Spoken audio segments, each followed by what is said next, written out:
Hey guys, welcome to government jobs Gyan YouTube channel. Guys, आज की इस वीडियो में हम बात करेंगे Bihar staff selection commission sub statistical officer SSO, block statistical officer BSO की recruitment notification, online form apply process के बारे में। लास्ट डेट की अपडेट है, जल्द से जल्द आप अपने फॉर्म अप्लाई कर लीजिए।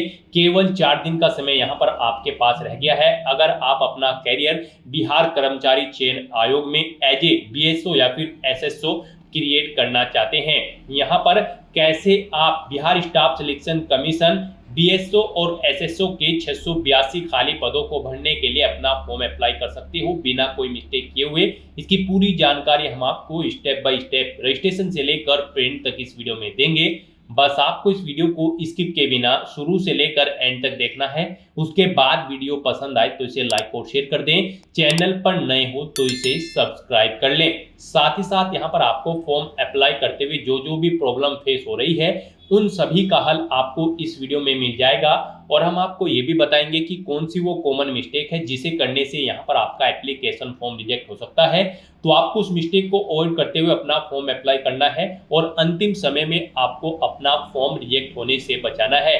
साथ ही साथ कैसे आप अपने डॉक्यूमेंट अपलोड कर सकते हो, कैसे आप अपना फोटो और सिग्नेचर अपलोड कर सकते हो, कौन सा डॉक्यूमेंट कितने केबी में यहाँ पर अपलोड होगा, पूरी जानकारी आपको इस वीडियो में दी जाएगी। बस आपको एंड तक हमारे साथ इस वीडियो में बने रहना है। तो बिना कोई वक्त गंवाए चलिए शुरू करते हैं। आपको इस वीडियो के डिस्क्रिप्शन बॉक्स में हमारी वेबसाइट IND-sarkari-naukri.in के इस पेज का लिंक मिल जाएगा। यहाँ पर आपको इस भर्ती के रिगार्डिंग सभी डिटेल्स प्रोवाइड कर दी गई है। बिहार स्टाफ सिलेक्शन कमीशन ने सब statistical officer SSO, block statistical officer BSO के 682 खाली पदों को भरने के लिए नोटिफिकेशन रिलीज किया हुआ है। यहाँ पर आप 19 अप्रैल 2025 तक अपना फॉर्म अप्लाई कर सकते हो। जल्द से जल्द आप अपना फॉर्म अप्लाई कर लीजिए। केवल 4 दिन का समय यहाँ पर आपके पास रह गया है। लास्ट डेट की वेट बिल्कुल न करें, कहीं अंतिम समय में कोई टेक्निकल प्रॉब्लम न हो जाए, इसलिए आप लास्ट डेट से पहले ही अपना फॉर्म यहाँ पर अप्लाई कर लीजिए। यहाँ पर आप ऑल इंडिया से ऑनलाइन अप्लाई कर सकते हो उस भर्ती में पार्टिसिपेट करने के लिए। उसके लिए आपको इस पेज को नीचे स्क्रॉल डाउन करना है, इंपोर्टेंट लिंक सेक्शन में आना है, ऑफिशियल नोटिफिकेशन पीडीएफ लिंक पर क्लिक करके इस भर्ती के नोटिफिकेशन को ओपन कर लेना है और इसमें से आपको पूरी डिटेल रीड कर लेनी है। यहाँ पर आपको सभी डिटेल्स प्रोवाइड कर दी गई है, जैसे कि क्या पोस्ट का नाम है, कितनी उसके लिए नंबर ऑफ वैकेंसीज है, कैसे आप अप्लाई कर सकते हो, कब से कब तक अप्लाई कर सकते हो, क्या यहाँ पर आपका एलिजिबिलिटी क्राइटेरिया होना चाहिए। पूरी जानकारी यहाँ पर आपको इस नोटिफिकेशन में दे दी गई है। आप सभी डिटेल्स यहाँ से रीड आउट करें, उसके बाद आप अपने फॉर्म अप्लाई कर लें। फॉर्म अप्लाई करने के लिए भी आपको हमारी वेबसाइट के इसी पेज पर ही अप्लाई ऑनलाइन का ये लिंक दिया गया है। जैसे ही आप इस लिंक पर क्लिक करेंगे तो आपके सामने यहाँ पर बिहार स्टाफ सिलेक्शन कमीशन का ये ऑफिशियल पोर्टल ओपन होगा। गाइस, यहाँ पर आने के बाद अगर आपने पहले से रजिस्ट्रेशन किया हुआ है तो बस यहाँ पर आपको लॉगिन के इस ऑप्शन पर क्लिक करना है और अपने डैशबोर्ड में लॉगिन करके अपना फॉर्म अप्लाई कर लेना है। जैसे ही आप लॉगिन के इस लिंक पर क्लिक करेंगे आपके सामने कुछ इस तरह से इंटरफेस ओपन होगा। अब यहाँ पर आने के बाद आपको अपना रजिस्ट्रेशन नंबर एंटर करना है, अपना पासवर्ड आपको एंटर करना है, ये कैप्चा कोड आपको इस बॉक्स में एंटर करना है और उसके बाद यहाँ पर आपको लॉगिन के इस ऑप्शन पर क्लिक करके अपने डैशबोर्ड में लॉगिन कर लेना है और फिर वहां से आपको अपना फॉर्म अप्लाई करना है। और अगर आप इस भर्ती के लिए फर्स्ट टाइम अप्लाई करने जा रहे हो तो सबसे पहले यहाँ पर आपको अपना रजिस्ट्रेशन करना होगा। उसके लिए आपको क्लिक हियर फॉर रजिस्ट्रेशन के इस ऑप्शन पर क्लिक करना है और अपना रजिस्ट्रेशन कंप्लीट कर लेना है। जैसे ही आप इस ऑप्शन पर क्लिक करेंगे आपके सामने रजिस्ट्रेशन का फॉर्म ओपन हो जाएगा। यहाँ पर आने के बाद सबसे पहले आपको अपना नाम एंटर करना है। आपका ये नाम 10वीं की मार्कशीट के अकॉर्डिंग होना चाहिए और उसके बाद गाइस यहाँ पर आपको अपना जेंडर सिलेक्ट कर लेना है। फिर यहाँ पर आपको बताना है कि क्या आपके पास बिहार राज्य का डोमिसाइल है, अगर है तो आप यस करें, नहीं तो यहाँ पर आप नो ऑप्शन सिलेक्ट करेंगे। अगर आप बिहार राज्य से अलग उम्मीदवार हैं तो केवल सामान्य वर्ग के कैंडिडेट ही यहाँ पर अप्लाई कर पाएंगे। तो यहाँ पर आप अपने अकॉर्डिंग ऑप्शन सिलेक्ट करें। उसके बाद यहाँ पर आप अपनी कैटेगरी सिलेक्ट करें। फिर यहाँ पर आप अपनी जाति सेलेक्ट करें। उसके बाद यहाँ पर आपसे पूछा गया है कि क्या आप क्रीमी लेयर रहित से संबंधित है, यानी कि अगर आप क्रीमी लेयर कैंडिडेट होंगे तो यहाँ पर आपको आपकी कैटेगरी के अकॉर्डिंग ऑप्शन शो हो जाएगा। उसके बाद आपसे पूछा गया है कि क्या आप पर्सन विद डिसेबिलिटी कैंडिडेट हैं, अगर हैं तो यस ऑप्शन सेलेक्ट करें, नहीं तो नो ऑप्शन सेलेक्ट करें। यस अगर आप सेलेक्ट करते हो तो फिर आपको अपनी डिसेबिलिटी का नेचर देना होगा, वो परमानेंट है या फिर टेम्परेरी, और कितने परसेंटेज है यहाँ पर आपको बताना होगा। और नो ऑप्शन अगर आप सिलेक्ट करते हो तो फिर आपके सामने ये ऑप्शन डिसेबल्ड कर दिए जाएंगे। उसके बाद आपसे पूछा गया है कि क्या आप भूतपूर्व सैनिक हैं, अगर हैं तो आप येस ऑप्शन सिलेक्ट करेंगे और फिर यहाँ पर रक्षा में सेवा की जो डेट है वो आपको सिलेक्ट करनी है, कितने साल और दिन यहाँ पर आपने सेवा की है, और नहीं है तो यहाँ पर आपको नो ऑप्शन सिलेक्ट करना है। उसके बाद आपसे पूछा गया कि क्या आप 1 जनवरी 1963 के बाद एनसीसी से विमुक्त होने के बाद बिहार सरकार के अधीन कार्य करते हैं, अगर करते हैं तो यस करेंगे, नहीं तो आप नो ऑप्शन सिलेक्ट करेंगे। उसके बाद यहाँ पर आपसे पूछा गया है कि क्या आप बिहार सरकार की नौकरी में संविदा कर्मचारी के रूप में कार्यरत हैं, अगर हैं तो यस करें, नहीं तो नो ऑप्शन सिलेक्ट करें। यस अगर आप सिलेक्ट करते हैं तो फिर आपको यहाँ पर ईयर, मंथ और डे सिलेक्ट करना होगा। बिहार सरकार में संविदा सेवा अवधि आपको यहाँ पर सिलेक्ट करनी होगी। उसके बाद आपसे पूछा गया कि क्या आप बिहार सरकार के कर्मचारी हैं जिन्होंने कम से कम 3 साल नियमित एवं रेगुलर सेवा की है, अगर की है तो यस ऑप्शन सिलेक्ट करें, नहीं तो नो ऑप्शन सिलेक्ट करें। उसके बाद आपसे पूछा गया कि क्या आप बिहार सरकार के सरकारी कर्मचारी के बाद प्रयासों की संख्या, यहाँ पर आपने बिहार सरकार में सरकारी कर्मचारी के बाद नौकरी करने के लिए कितनी बार यहाँ पर प्रयास किया है, यहाँ पर आप अपने अकॉर्डिंग ऑप्शन सिलेक्ट करें, नहीं किया है तो 0 ऑप्शन आप सिलेक्ट कर लें। उसके बाद यहाँ पर आपको अपना मोबाइल नंबर मेंशन करना है, वही मोबाइल नंबर एक बार फिर से यहाँ पर आपको मेंशन करके उसे कंफर्म कर लेना है। फिर यहाँ पर आपको अपनी ईमेल आईडी एंटर करनी है, उसे भी एक बार फिर से एंटर करके कंफर्म कर लेना है। फिर आपको अपनी डेट ऑफ बर्थ इस कैलेंडर में से सिलेक्ट कर लेनी है। उसके बाद गाइड यहाँ पर आपको ये कैप्चा कोड, जी हाँ दोस्तों, ये कैप्चा कोड आपको इस बॉक्स में एंटर करना है और फिर आपको सेव एंड कंटिन्यू के इस ऑप्शन पर क्लिक कर देना है। फिर यहाँ पर आपको आपके रजिस्ट्रेशन फॉर्म को चेकआउट करने का एक ऑप्शन आपको दिया गया है। यहाँ पर आप अपनी सभी डिटेल्स केयरफुली चेकआउट करें, कहीं पर कोई मिस्टेक है तो आप एडिट के उस ऑप्शन पर क्लिक करके एडिट कर लें, और अगर सभी चीजें ओके हैं तो यहाँ पर बस अब आपको कंफर्म एंड नेक्स्ट के इस ऑप्शन पर क्लिक कर देना है। यहाँ पर आपका रजिस्ट्रेशन सक्सेसफुली कंप्लीट हो चुका है। आपको एक रजिस्ट्रेशन नंबर और पासवर्ड प्रोवाइड कर दिया गया है, आपको इन्हें केयरफुली नोट डाउन करके रख लेना है फ्यूचर यूज के लिए। और यहाँ पर गाइस अब आपको क्लिक हियर फॉर लॉगिन के इस ऑप्शन पर क्लिक करना है। नेक्स्ट आपके सामने कुछ इस तरह से इंटरफेस ओपन होगा। अब यहाँ पर आपको जो रजिस्ट्रेशन नंबर दिया गया है वो आपको एंटर करना है, जो पासवर्ड दिया गया है वो आपको एंटर करना है, ये कैप्चा कोड आपको यहाँ पर एंटर करना है, और उसके बाद गाइस यहाँ पर अब आपको लॉगिन के इस ऑप्शन पर क्लिक करके अपने डैशबोर्ड में लॉगिन कर लेना है। अपने डैशबोर्ड में लॉगिन करने के बाद आपके सामने कुछ इस तरह से इंटरफेस होगा। गाइस यहाँ पर अब आपको 7 स्टेप को कंप्लीट करते हुए अपना फॉर्म कंप्लीट कर लेना है। यहाँ पर सबसे पहले आपको अपनी पर्सनल डिटेल देनी है, उसके बाद आपको यहाँ पर फीस पेमेंट का प्रोसेस पूरा करना है, फिर आपको अपनी एजुकेशनल क्वालिफिकेशन की डिटेल देनी है, उसके बाद आपको अपना फोटो सिग्नेचर यहाँ पर अपलोड करने हैं, फिर लाइव फोटो यहाँ पर आपको कैप्चर करना है, अपने सर्टिफिकेट्स अपलोड करने हैं, और उसके बाद आपको अपने एप्लीकेशन फॉर्म का एक हार्ड कॉपी प्रिंट आउट लेकर अपना फॉर्म यहाँ पर कंप्लीट कर लेना है। तो यहाँ पर अब आपको अपनी पर्सनल डिटेल देनी है। यहाँ पर आने के बाद सबसे पहले आपको अपने फादर का नाम एंटर करना है, उसके बाद आपको अपनी मदर का नाम एंटर करना है। कुछ चीज़ें यहाँ पर आपको ऑटोमेटिकली फिर मिल जाएगी जो आपने रजिस्ट्रेशन टाइम पे प्रोवाइड कराई थी। उसके बाद यहाँ पर आपको अपने स्थायी निवास प्रमाण पत्र जारी करने की तिथि, यानी कि आपको अपना डोमासाइल सर्टिफिकेट कब इशू हुआ था वो डेट आपको सिलेक्ट कर लेनी है। उसके बाद यहाँ पर उसका नंबर आपको देना है।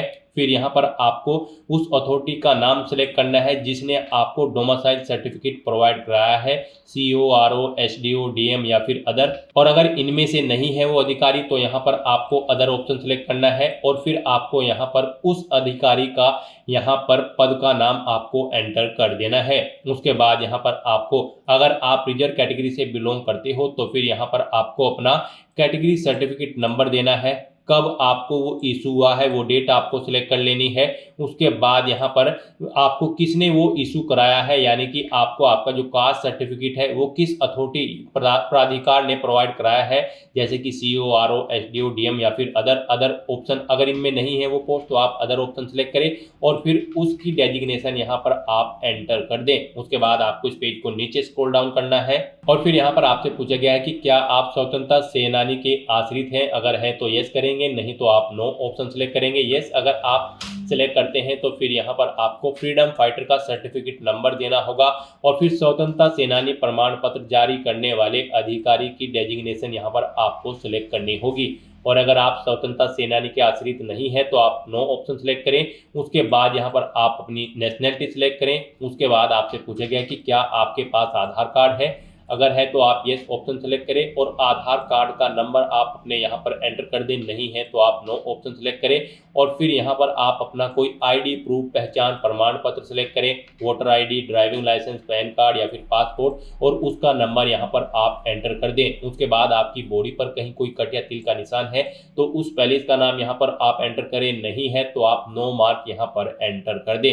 उसके बाद आपको पूछा गया है कि क्या आपको कभी किसी प्रतियोगिता परीक्षा में यूपीएससी बोर्ड, राज्य आयोग, अन्य से संबंधित में बैठने से रोका गया है, प्रतिबंधित किया गया है। अगर किया गया है तो यस करें और फिर यहाँ पर आप उस बोर्ड या फिर स्टेट कमीशन का नाम दें और फिर ईयर सेलेक्ट करें कब आपको रोका गया है, और नहीं रोका गया है तो यहाँ पर आप नो ऑप्शन सेलेक्ट कर लें। उसके बाद यहाँ पर गाइस आपको अपना कोरोस्पोंडेंस एड्रेस एंटर करना है और फिर उसके बाद आपको अपना परमानेंट एड्रेस यहाँ पर एंटर कर देना है।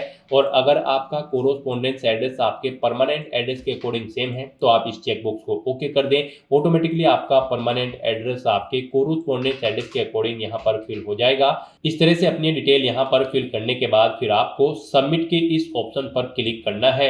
नेक्स्ट आपके सामने कुछ इस तरह से इंटरफेस ओपन होगा। यहाँ पर आपको आपकी पर्सनल इंफॉर्मेशन की पूरा प्रीव्यू शो कर दिया गया है।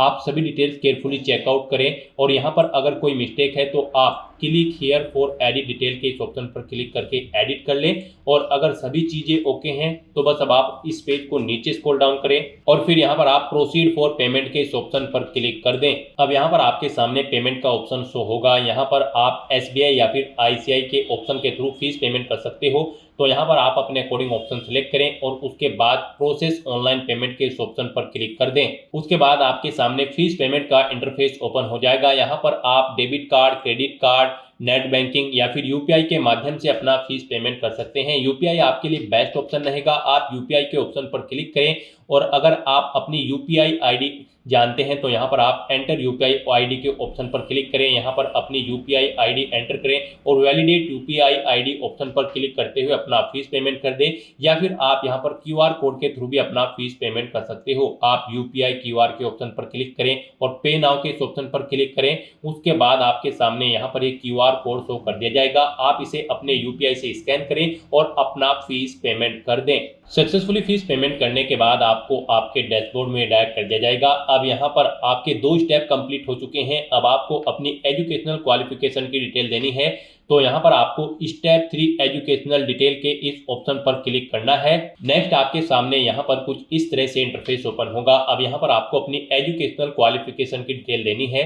इस भर्ती में पार्टिसिपेट करने के लिए आपके पास बैचलर डिग्री होनी जरूरी है, यानी कि ग्रेजुएट डिग्री होनी जरूरी है, और उसमें आपके पास इकोनॉमिक्स, मैथमेटिक्स या फिर स्टैटिक्स एक सब्जेक्ट के रूप में होना जरूरी है। इन तीनों में से कोई भी एक सब्जेक्ट आपके पास होना चाहिए ग्रेजुएशन में। तो यहाँ पर अब आपको अपनी ग्रेजुएशन की डिटेल देनी है। सबसे पहले गाइस यहाँ पर आपको अपनी 10वीं क्लास की डिटेल देनी है। यहाँ पर आप अपने सब्जेक्ट एंटर करें, फिर बोर्ड या यूनिवर्सिटी का नाम दें, उसके बाद टोटल मार्क्स यहाँ पर एंटर करें, फिर कितने मार्क्स आपने ऑब्टेन किए हैं वो यहाँ पर आप एंटर करें। इनके अकॉर्डिंग यहाँ पर आपकी परसेंटेज कैलकुलेट करके आपको शो कर दी जाएगी। फिर यहाँ पर आप अपनी 10वीं क्लास का सर्टिफिकेट या फिर मार्कशीट का नंबर एंटर करें और फिर यहाँ पर आपको कब वो इशू हुआ है आपकी मार्कशीट, यहाँ पर आप वो डेट सेलेक्ट कर लें। उसके बाद यहाँ पर आपको अपनी 12वीं क्लास की डिटेल प्रोवाइड करनी है। यहाँ पर भी आपको सबसे पहले अपने सब्जेक्ट मेंशन करने हैं, बोर्ड या यूनिवर्सिटी का नाम देना है, टोटल मार्क्स एंटर करने हैं, कितने आपने ऑब्टेन किए हैं वो एंटर करने हैं। इनके अकॉर्डिंग आपकी परसेंटेज यहाँ पर कैलकुलेट होकर शो हो जाएगी। फिर यहाँ पर आपको अपनी 12वीं क्लास का सर्टिफिकेट नंबर या फिर मार्कशीट नंबर देना है,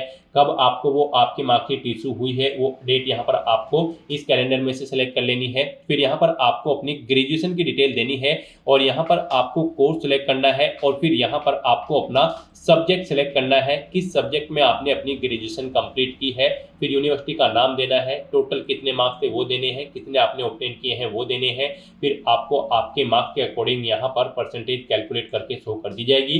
अपनी ग्रेजुएशन का सर्टिफिकेट नंबर या फिर मार्कशीट नंबर आपको देना है, कब आपको आपकी ग्रेजुएशन की डिग्री यहाँ पर इशू हुई है वो डेट आपको यहाँ पर इस कैलेंडर पर क्लिक करके सिलेक्ट कर लेनी है। इस तरह से यहाँ पर आपको अपनी एजुकेशनल क्वालिफिकेशन की डिटेल प्रोवाइड करा देनी है।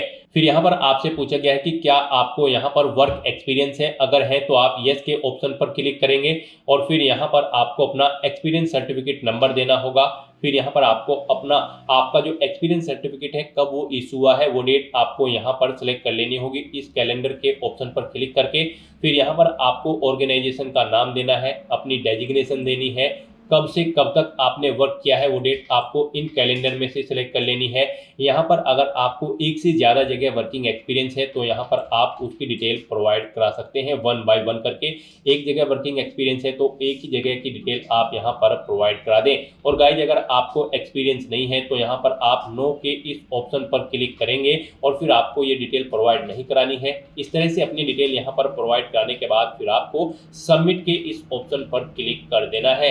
नेक्स्ट यहाँ पर आपको अपना फोटो और सिग्नेचर अपलोड करने हैं। आपका फोटो यहाँ पर 20 KB से 50 KB के बीच में होना चाहिए और वो JPG फॉर्मेट में होना चाहिए। डायमेंशन उसकी 200 पिक्सल इंटू 230 पिक्सल होनी चाहिए। तो यहाँ पर आपको ब्राउज के इस ऑप्शन पर क्लिक करना है और अपना फोटो सेलेक्ट करके उसे यहाँ पर अपलोड कर देना है। उसके बाद गाइज यहाँ पर आपको अपने सिग्नेचर अपलोड करने हैं। सिग्नेचर यहाँ पर आपको हिंदी और इंग्लिश में अपलोड करने हैं। सिग्नेचर आपके 10 से 20 KB के बीच में होने चाहिए और यहाँ पर इनकी जो विड्थ होगी वो 200 पिक्सल और जो हाइट होगी वो 60 पिक्सल होनी चाहिए। तो यहाँ पर भी आपको ब्राउज के इन ऑप्शन पर क्लिक करना है और अपने सिग्नेचर को हिंदी और इंग्लिश में यहाँ पर आपको अपलोड कर देना है और उसके बाद आपको सबमिट के इस ऑप्शन पर क्लिक कर देना है। नेक्स्ट यहाँ पर आपको अपना लाइव फोटो कैप्चर करना है। उसके लिए यहाँ पर आपको टेक फोटो के इस ऑप्शन पर क्लिक करना है और अपने वेब कैमरा फिर या मोबाइल फोन से अपना लाइव फोटो यहाँ पर कैप्चर कर लेना है। आपका फोटो क्लियर एंड क्लीन होना चाहिए। जहां पर आप अपना फोटो खींचेंगे उस पैलेस पर प्रॉपर रोशनी होनी चाहिए। इस तरह से यहाँ पर आपको अपना लाइव फोटो कैप्चर कर लेना है। उसके बाद आपको यहाँ पर सबमिट के इस ऑप्शन पर क्लिक करना है और फिर गाइज आपको सेव एंड नेक्स्ट के इस ऑप्शन पर क्लिक कर देना है। नेक्स्ट यहाँ पर आपको अपने डॉक्यूमेंट अपलोड करने हैं। यहाँ पर आपको अपनी 10वीं की मार्कशीट, 10वीं का सर्टिफिकेट, 12वीं की मार्कशीट, 12वीं का सर्टिफिकेट और यहाँ पर आपको अपनी ग्रेजुएशन की मार्कशीट और ग्रेजुएशन का सर्टिफिकेट आपको अपलोड करना है। साथ ही साथ यहाँ पर आपको वैलिड फोटो ID प्रूफ अपना अपलोड करना है। और अगर आप बिहार स्टेट से बिलोंग करते हैं तो यहाँ पर आपको बिहार डोमिसाइल सर्टिफिकेट अपलोड करना है। और SC ST कैटेगरी कैंडिडेट हैं यानी कि रिजर्व कैटेगरी कैंडिडेट हैं तो फिर यहाँ पर आपको अपना कैटेगरी सर्टिफिकेट भी अपलोड कर देना है। यहाँ पर आपकी ये डॉक्यूमेंट 50 KB से 1 MB के बीच में होने चाहिए और यहाँ पर ये PDF फॉर्मेट में होने चाहिए। तो आपको ब्राउज के ऑप्शन पर क्लिक करना है और वन बाय वन करके अपने इन सभी डॉक्यूमेंट को यहाँ पर अपलोड कर देना है। और उसके बाद गाइज यहाँ पर आपको सबमिट के इस ऑप्शन पर क्लिक कर देना है। सबमिट के इस ऑप्शन पर क्लिक करते ही आपका एप्लीकेशन फॉर्म सक्सेसफुली सबमिट हो जाएगा। उसके बाद आपको एप्लीकेशन स्लिप के इस ऑप्शन पर क्लिक करके अपने एप्लीकेशन फॉर्म का एक हार्ड कॉपी प्रिंट आउट ले लेना है फ्यूचर यूज के लिए, फ्यूचर रेफरेंस के लिए। तो दोस्तों ऐसे आप Bihar staff selection commission, sub statistical officer SSO, block statistical officer BSO के 682 खाली पदों के लिए अपना फॉर्म अप्लाई कर सकते हो बिना कोई मिस्टेक किए हुए, स्टेप बाय स्टेप। आज की इस वीडियो में बस इतना ही। आई होप ये वीडियो आपको पसंद आई होगी। अगर पसंद आई हो तो इसे लाइक और शेयर करें। चैनल पर नए हो तो इसे सब्सक्राइब कर लें। Thanks for watching.